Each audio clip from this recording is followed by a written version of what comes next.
Hello everyone. आज मैं आपके लिए लेकर आया हूं नया टॉपिक जिसका नाम है मेजर्स ऑफ सेंट्रल टेंडेंसी। जैसा कि आप जानते हैं कि स्टैट्स में हमेशा हम नंबर से डील करते हैं और ह्यूमन माइंड की सबसे बड़ी लिमिटेशन ही है कि वो मल्टीपल नंबर्स को याद नहीं रख सकता, और अगर याद रख भी ले तो कुछ वक्त के बाद उसे भूल जाता है। तो हम चाहते हैं कि एक ऐसा नंबर जनरेट हो जो हमारे एंटायर डाटा सेट को रिप्रेजेंट करे, और वो नंबर जो हमारी पूरी की पूरी सीरीज को रिप्रेजेंट करता है उसे हम एवरेज कहकर बुलाते हैं। एवरेज कैलकुलेट करने की कई सारी मेथडोलॉजीज हैं, जैसे कि अरिथमेटिक मीन, मीडियन और मॉड। और इन तीनों की तीनों मेथडोलॉजीज को हम मेजर्स ऑफ सेंट्रल टेंडेंसी कहकर भी बुलाते हैं। आज के इस वीडियो के अंदर मैं आप लोगों से बात करने वाला हूं अरिथमेटिक मीन के बारे में, जहां मैं आपको बताऊंगा कि अरिथमेटिक मीन कैसे कैलकुलेट होता है और किस तरीके से इसे इंटरप्रेट किया जाता है। तो आइए चलते हैं हम अपनी पावर पॉइंट प्रेजेंटेशन की तरफ और डिटेल में समझते हैं अरिथमेटिक मीन को। मेजर्स ऑफ सेंट्रल टेंडेंसी में हम तीन मेथडोलॉजीज को कंसीडर करते हैं: arithmetic mean, median and mod, जिसे हम स्टैटिस्टिकल एवरेज कहकर भी बुलाते हैं। स्टैटिस्टिकल एवरेज एक ऐसा नंबर होता है जो हमारे कंप्लीट डाटा सेट को रिप्रेजेंट करता है। जैसा मैं आपको थोड़ी देर पहले बता रहा था, एक ह्यूमन माइंड की सबसे बड़ी लिमिटेशन ये है कि वो मल्टीपल नंबर्स को लंबे वक्त तक याद नहीं रख पाता। तो इस जगह पर एवरेज एक बहुत ही प्रोमिनेंट रोल प्ले करता है।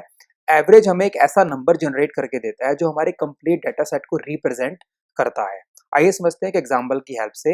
मेरे पास BCom second year section A, B और सी के स्टूडेंट्स का डाटा है। हर सेक्शन में 8 स्टूडेंट्स पढ़ते हैं और मेरे पास हर बच्चे के मार्क्स अवेलेबल है। मतलब मेरे पास टोटल 24 स्टूडेंट्स के मार्क्स अवेलेबल है और मैं जानना चाहता हूँ कौन सा सेक्शन अच्छा परफॉर्म कर रहा है। अब अगर मैं कंपैरेटिव एनालिसिस करना चाहता हूँ तो यहाँ पर एवरेज मेरे इस काम को बहुत ज़्यादा आसान बना देगा। हम यहाँ पे क्या करने वाले हैं, हर सेक्शन के बच्चों के मार्क्स का एवरेज निकाल लेंगे। जैसा आप देख रहे हैं, ए, बी और सी तीनों सेक्शन के जो स्टूडेंट्स हैं उनके मार्क्स का एवरेज आ रहा है। ए का 12, बी का 15 और सी का 25।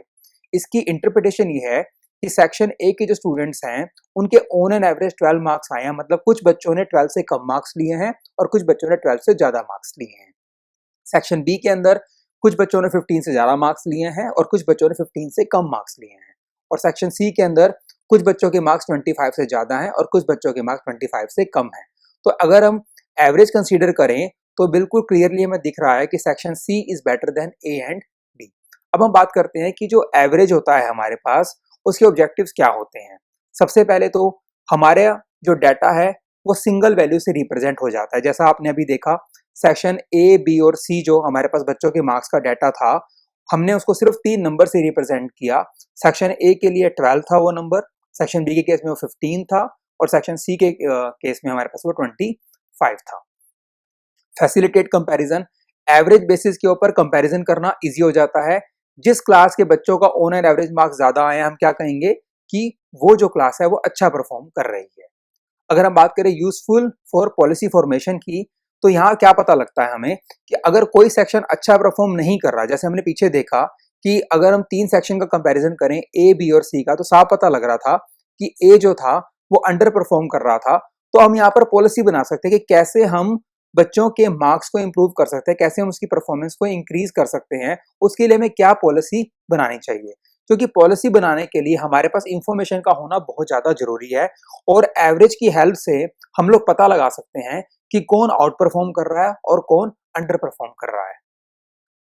बेसिस ऑफ स्टैटिस्टिकल एनालिसिस, जब भी हम कोई एनालिसिस करते हैं तो सबसे पहला टास्क ये होता है हमें अपने डाटा के बारे में थोड़ी बहुत बेसिक इंफॉर्मेशन हो, और वो बेसिक इंफॉर्मेशन अगर हमें चाहिए तो एवरेज की हेल्प से हम पता लगा सकते हैं। जैसा मैं आपको थोड़ी देर पहले बता रहा था, एवरेज एक ऐसा नंबर होता है जो हमारे एंटायर डाटा सेट को रिप्रेजेंट करता है। अगर हमारे डाटा सेट में मल्टीपल नंबर्स होंगे तो मल्टीपल नंबर्स को हम याद तो रख नहीं पाएंगे। तो वहां पर हमें अगर बेसिक्स जानने हैं अपने डाटा के, अगर हमें थोड़ी बहुत डिटेल इंफॉर्मेशन चाहिए अपने डाटा की कि किस तरह की नेचर हमारा डाटा रखता है, तो एवरेज की हेल्प से हम उसको पता लगा सकते हैं।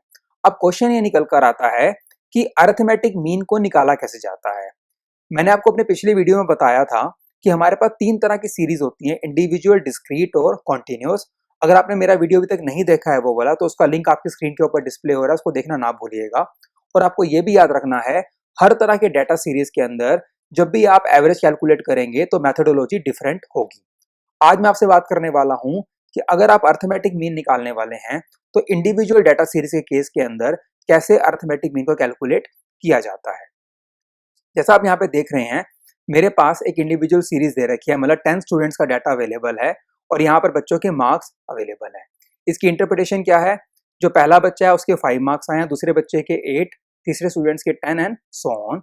मतलब मेरे पास टोटल 10 स्टूडेंट्स का डाटा अवेलेबल है। ठीक है, यहाँ पर आप देखेंगे अर्थमेटिक मीन का जो फॉर्मूला है वो क्या है? Summation of x by n।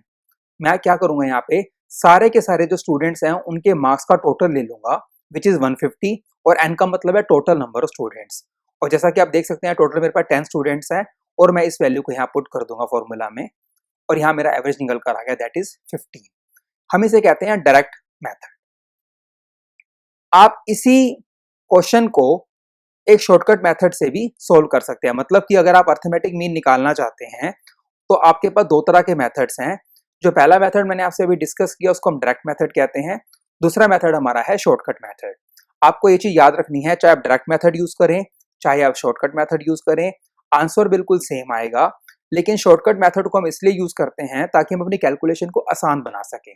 कई बार क्या होता है, हमारे पास जो डाटा दे रखा होता है वो डेसिमल में दे रखा होता है। जैसे मान लीजिए बच्चों के मार्क्स हमारे पास दे रखे हैं, सपोज वो दे रखे हैं 5.25, 8.10, 10.20 एंड सो ऑन। तो अगर डेसिमल में डाटा हो तो कई बार कैलकुलेशन करना हमारे लिए मुश्किल हो जाता है। उस केस के अंदर हम शॉर्टकट मेथड से अपनी कैलकुलेशन को आसान बना सकते हैं। मैं फिर से आपको बता रहा हूँ, चाहे आप डायरेक्ट मेथड यूज करें चाहे शॉर्टकट मेथड यूज करें, आंसर हमेशा सेम आएगा। अब यहाँ पर शॉर्टकट मेथड में हम क्या करने वाले हैं, हमारे पास जो बच्चों के यहाँ पर मार्क्स अवेलेबल हैं, हम इनमें से क्या करेंगे, रैंडमली किसी भी एक नंबर को एज्यूम मीन चूज कर लेंगे। यहाँ पर मैं क्या करने वाला हूँ, मैंने यहाँ पर ये जो नंबर 16 है इसको मैंने एज्यूम मीन चूज कर लिया है, जिसको मैं ए से रिप्रेजेंट कर रहा हूँ। अब मैं क्या करूंगा, यहाँ पर जो मेरे पास एक्स की सीरीज है इस पूरी की पूरी सीरीज में से मैं एज्यूम मीन को लेस कर दूंगा और मेरे पास जो वैल्यू निकल कर आएगी उसको मैं dx का नाम दूंगा। dx का मतलब क्या है? Deviation from x। जैसा आप देख रहे हैं यहाँ पर 5 में से मैंने एज्यूम मीन लेस किया, दैट इज 5 - 16 - 11।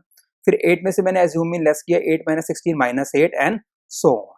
और फिर मैं क्या करूंगा, इस पूरे के पूरे डेविएशन का टोटल ले लूंगा विच इज -10। अब हम बात करते हैं फॉर्मूला की।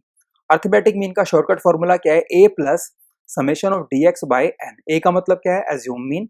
समेशन ऑफ dx मतलब आपने जो x की सीरीज में हर वैल्यू में से एज्यूम मीन को लेस किया है और उस डेविएशन का जो टोटल लिया which is summation of dx, और n का मतलब टोटल नंबर ऑफ स्टूडेंट जो कि कितने हैं, हमारे पास 10 यहाँ पर अवेलेबल है।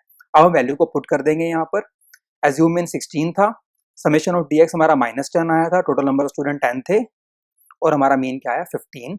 जैसा कि आपने पिछली स्लाइड में देखा था वहां पर भी हमारा अर्थमेटिक मीन 15 आ रहा था, यहाँ पर भी हमारा अर्थमेटिक मीन 15 आ रहा है। और शॉर्टकट मेथड और डायरेक्ट मेथड में आंसर हमेशा सेम रहता है, सिर्फ हमारी कैलकुलेशन थोड़ी सी आसान हो जाती है। अब हम बात करते हैं डिस्क्रीट डाटा सीरीज के अंदर कैसे हम अर्थमेटिक मीन को कैलकुलेट करते हैं। देखिए डिस्क्रीट डाटा हमारे पास कुछ इस तरह से अवेलेबल है। मान लीजिए यहाँ पर x बच्चों के मार्क्स हैं और f का मतलब है फ्रीक्वेंसी। तो पहले हम समझते हैं कि इसकी इंटरप्रिटेशन क्या है। अगर मैं ये कहूँ कि x अगर मार्क्स हैं और f अगर हमारी फ्रीक्वेंसी है तो हम क्या कहेंगे, 3 स्टूडेंट्स ऐसे हैं जिनके 8 मार्क्स आए हैं, 5 स्टूडेंट्स ऐसे हैं जिनके 9 मार्क्स आए हैं, 8 स्टूडेंट्स ऐसे हैं जिनके 10 मार्क्स आए हैं, 12 स्टूडेंट्स के 11 मार्क्स आए हैं, 7 स्टूडेंट्स के 12 एंड 5 स्टूडेंट्स के 13। इसका मतलब टोटल नंबर ऑफ स्टूडेंट्स है वो क्या होंगे, इस फ्रीक्वेंसी का टोटल होगा विच इज 40। अब यहाँ पे अगर मैंने अर्थमेटिक मीन निकालना है तो हमारा जो फॉर्मूला है वो क्या है? Summation of f x divide by n. तो यहाँ पर मैं क्या करूंगा, f और x दोनों को आपस में मल्टीप्लाई कर दूंगा। 8 × 3 24, 9 × 5 45, 10 × 8 80 एंड सो ऑन। और समेशन ऑफ एफ एक्स मतलब इसका सबका टोटल ले लूंगा विच इज 430। और यहाँ पे n क्या होगा? Total number of students which is always equal to summation of f which is 40। Value को हमने यहाँ पुट किया और हमारा आंसर आ गया 10.75। This is our direct method. आप इसी क्वेश्चन को फिर से सोल्व कर सकते हैं शॉर्टकट मेथड से। जैसा मैं आपको थोड़ी देर पहले बता रहा था, आंसर सेम रहेगा। हम शॉर्टकट मेथड सिर्फ इसलिए यूज करते हैं ताकि हम अपनी कैलकुलेशन को थोड़ा सा आसान बना सकें। अब यहाँ पर हम क्या करेंगे, हमारा जो फॉर्मूला है वो थोड़ा सा बदल गया है। जैसा आप यहाँ देख रहे हैं a plus summation of f d x divide by n. a stands for assume mean, मतलब हम रैंडमली किसी भी एक नंबर को क्या करेंगे, एज्यूम मीन मान लेंगे। बट हमें याद रखना है जो एज्यूम मीन होगा वो हमेशा x में से ही एज्यूम किया जाएगा।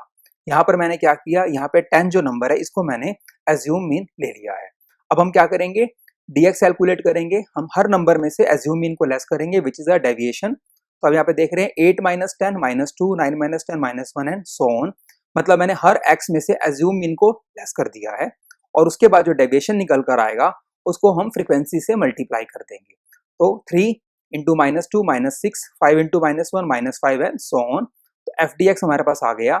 जैसा फॉर्मूला में देख रहे हैं समेशन लेना है, हम क्या करेंगे, इस एफ डी एक्स का टोटल ले लेंगे विच इज 30 और n क्या होगा, total number of student which is equal to summation of f and that is 40।